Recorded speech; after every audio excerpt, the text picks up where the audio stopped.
Hey there, I'm Jason Moser, analyst with Motley Fool One here at the Motley Fool, and welcome to another edition of Ask a Fool. So this week we had a question that was submitted to us from Facebook, and this comes from Jean, and she asked, on MSN Money I noticed volume and average volume. Volume changes by the minute. Is this volume stocks on the shelf for sale, or is it stocks that have sold? How can I use this to know how to buy or sell? Please explain this in layman's terms.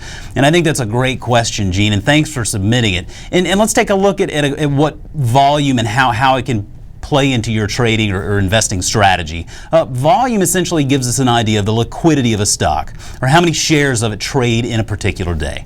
The more shares trade, the more liquid the stock. The less shares trade, then the less liquid the stock is.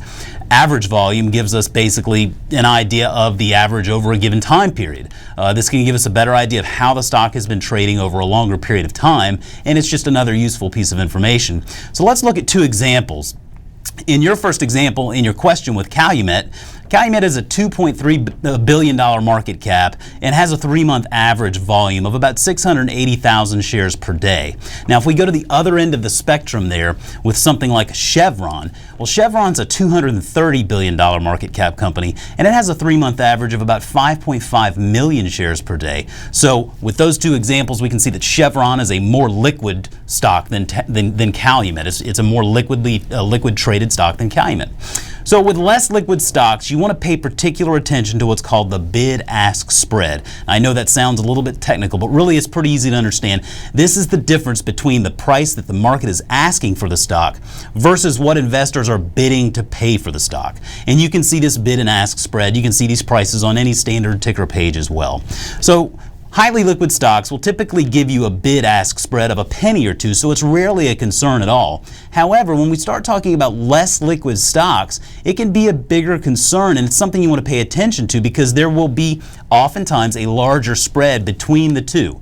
What this means is if you submit just what's called a market order to buy your stock, then you may actually pay more than you are willing to pay for the stock, and you might not even realize that you're doing it. So foolish investors will use what we call a limit order. A limit order is simply a way to buy or sell a stock with a particular price target in mind.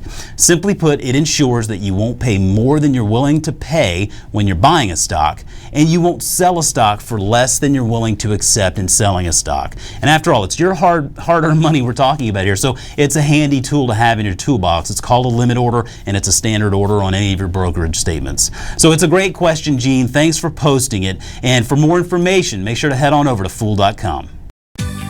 People on the show may have interest in the stocks they talk about, and the Motley Fool may have formal recommendations